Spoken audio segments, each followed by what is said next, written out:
बहुत समय पहले की बात है। एक बहुत ही पुरानी भूकंप प्रभावित गांव हुआ करता था, जहां की कोई भी इंसान नहीं रहा करते थे।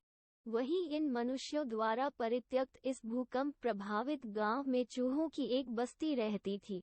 गांव के पास ही एक सरोवर था, जिसका उपयोग हाथियों के झुंड द्वारा किया जाता था। हाथियों को झील तक जाने के लिए गांव पार करना पड़ता था।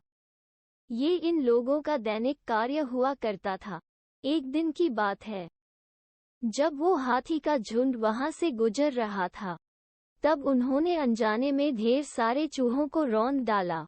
इस बात पर चूहों के बीच में खलबली मच गई।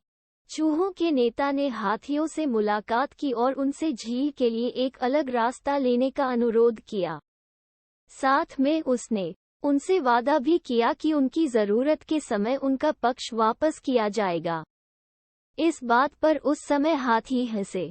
उन्होंने आपस में बात करी कि इतने छोटे चूहे इन बड़े हाथियों की किसी भी तरह से मदद कैसे कर सकते थे।